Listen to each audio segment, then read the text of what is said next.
Olá pessoal, nesta videoaula nós estaremos tentando explicar a vocês a ideia de uma amostragem estratificada. Importante salientar que aqui nós vamos dar apenas as ideias iniciais, não estamos falando de como encontrar tamanho de amostra, tá? Então, a primeira pergunta que nós fazemos é por que no termo estratificada, ou nessa palavra extrato que nós estamos tratando, nós temos diferença entre extrato com S e extrato com X, né? Então, primeiro vamos tentar entender essa diferença das duas palavras para dar sequência na parte estatística, né? Então, extrato com S, para nós, que é o que nos interessa nessa aula, né, representará para a gente o quê? Uma categoria, ou uma camada, ou uma faixa, né? Então, por exemplo, uma faixa social, né, uma certa camada da sociedade, ou você dividir um grupo em algumas categorias. De repente você quer categorizar pelo sexo, é uma pesquisa no qual você acha que homens têm opiniões diferentes de mulheres. Então você categorizou por homem e mulher e você quer fazer uma amostra estratificada de acordo com essa categoria. Bom, o extrato com X, que é o que não nos interessa nesta aula, né, vem da ideia de extrair, né? Então, no caso aqui, o extrato de tomate, que foi colocado aqui, né, é algo que foi extraído do tomate. Então, não é isso que nos interessa. Nós estamos interessados nesta parte aqui, né? Então, o nosso extrato, com S, ele vai representar para a gente sempre uma categoria, né? Vejamos. Então, digamos que eu tenho uma população com 90 mil pessoas. E eu posso desejar fazer uma amostragem, né, dessa população do ponto de vista da amostra aleatória simples, sem me preocupar com algumas categorias que possam estar envolvidas nessa população.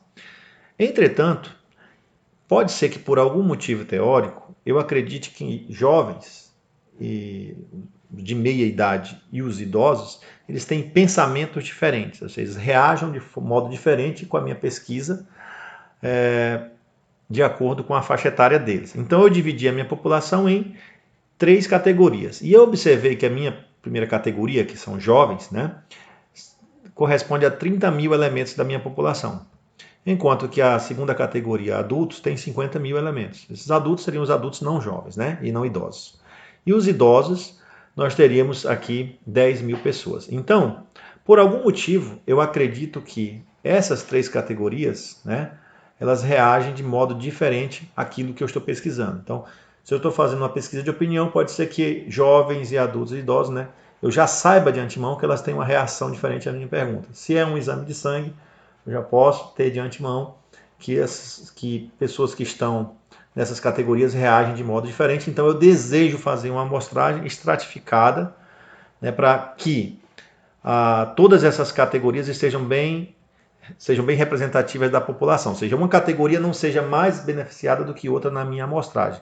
Isso não possa ocorrer. Então, por exemplo, como eu tenho 50 mil elementos que são adultos e não são jovens nem idosos nessa categoria, na minha amostra eu devo ter uma proporção similar dessas pessoas, tá ok? Eu tenho poucos idosos na minha população, então na minha amostra eu devo ter poucos idosos, proporcionalmente ao que acontece na população. Então a amostra estratificada, né, vai ter esse perfil, tá ok? Bom, vamos ver aqui um exemplo. Desejamos retirar uma amostra de modo estratificado de tamanho igual a 1.200 nessa população. O que tem que acontecer, pessoal? Esses valores, 30 mil, 50 mil, 10 mil, eles devem se refletir proporcionalmente dentro dessa amostra. Onde tem mais gente na população, deve ter mais gente na amostra. Então, vejamos aqui algumas continhas, né? A minha amostra, eu desejo que a minha amostra ela tenha 1.200 pessoas. Entretanto, nós observamos o seguinte: os jovens na população, eles são 30 mil de um universo de 90 mil. Isso significa, né, se a gente cortar os zeros aqui, a gente observa que os jovens representam nesta população 1/3 da população. Então, esses jovens devem representar na minha amostra também 1/3 da amostra.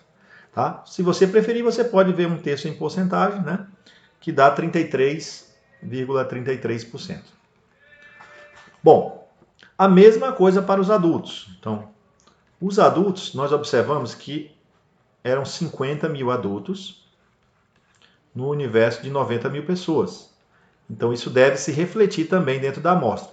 Ou seja, dentro da minha amostra, eu devo ter 5/9 de pessoas adultas. Se você preferir em porcentagem, você faz essa divisão e observa que isso aqui corresponde a 55,56%. Então, significa que na sua amostra, mais da metade deve ser dos adultos. E os idosos,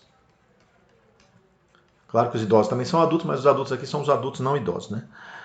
Corresponde a 10.000 pessoas na população, num universo de 90.000 pessoas. Bom, dividindo aqui, você observa que isso corresponde a 1/9. Se você preferir em porcentagem, 11,11% da sua amostra deve ser de pessoas idosas.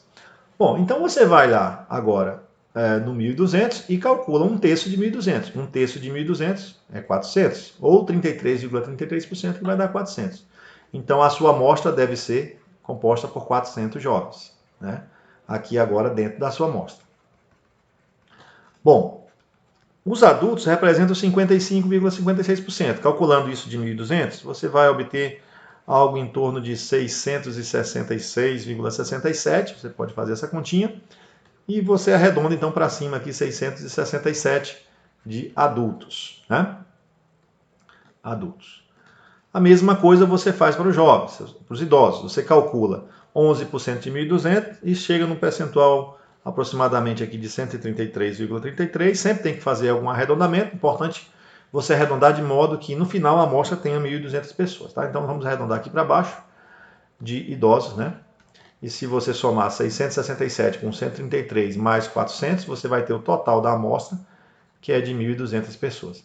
Então a primeira parte é definir o tamanho de cada extrato, né? Então cada extrato vai ter aqui na minha amostra, o extrato do jovem vai ter 400 elementos, o extrato dos adultos 667 e o extrato dos idosos 133 pessoas, formando a minha amostra com 1.200 pessoas.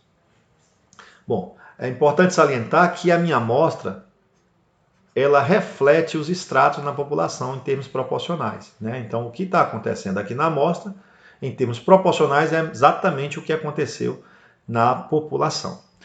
Definidos os estratos e o tamanho dos estratos, nós vamos agora proceder à amostragem. Então, o que nós sabemos? Que desses 30.000 jovens, né, nós vamos amostrar 400. Então, aqui nós vamos ter um tamanho de amostra de 400. Dos 50.000 adultos, não jovens e não idosos, obviamente, nós vamos ter 667. Então, aqui nós temos 667. Dos 10.000 idosos, nós vamos tirar 133 para a nossa amostra. Então, aqui 133. Agora, como você tira esses elementos na amostra? Você vem para dentro do extrato e trata o extrato como se fosse uma população, realizando a amostra aleatória simples, que a gente viu em outro vídeo. Então, como é que é a amostra aleatória simples? Você vem dentro do extrato dos jovens e faz um sorteio dentre os 30.000 jovens, todos com igual probabilidade. Então, é como se você viesse aqui e sorteasse, né? Todos com a mesma chance de acontecer, todos com a mesma probabilidade, sorteasse os 400 elementos. Colocasse o nome, digamos assim, de cada um desses jovens, né, e sorteasse os 400. Bom, a mesma coisa aqui, você vai tratar o extrato dos adultos como se fosse uma população e realizar a amostra aleatória simples. Tá? Então, de modo aleatório, você vem aqui e sorteia todo mundo com a mesma probabilidade e faz a mesma coisa com os idosos também, com a amostra aleatória simples dentro de cada extrato. Claro, se você usa um programa como o Excel ou outro, você pode usar funções que aleatoriamente já selecionem esses valores para você, que é o que a gente vai ver na sequência.